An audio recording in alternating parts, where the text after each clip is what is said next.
Le Point Bourse vous est présenté par Bourse Direct.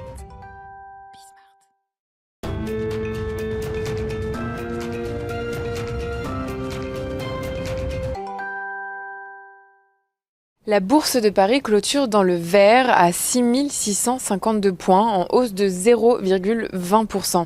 Une séance teintée d'attentisme et de prudence à quelques heures de la décision annoncée par la Fed quant à sa politique monétaire. Les investisseurs dans leur ensemble misent sur un statu quo en matière de taux d'intérêt, mais aussi quant au maintien du montant des achats d'actifs à 120 milliards de dollars par mois. Ils seront aussi particulièrement attentifs quant aux projections en termes d'inflation et aux anticipations d'évolution des taux d'intérêt. S'agissant des statistiques, au Royaume-Uni, pour le mois de mai, les prix à la consommation sur un an ont augmenté de 2,1%. C'est pour la première fois en près de 2 ans au-dessus de l'objectif de la Banque d'Angleterre. Aux États-Unis, les mises en chantier de logements ont progressé de 3,6% en mai à 1,57 million d'unités en rythme annualisé. Le chiffre d'avril a été révisé en baisse à 1,52 million. Les demandes de permis de construire, quant à elles, ont reculé de 3%. Et puis les prix à l'importation ont augmenté de 1,1% le mois dernier et de 11,3% sur un an. C'est leur plus forte hausse depuis 2011.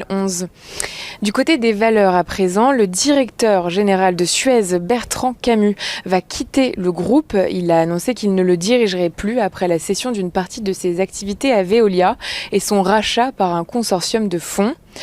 Total Energy a conclu un partenariat avec Green Investment Group, filiale de l'Australien Macquarie, et le groupe écossais Renewable Infrastructure Development Group. Il s'agit de pouvoir répondre au prochain appel d'offres écossais pour l'éolien en mer.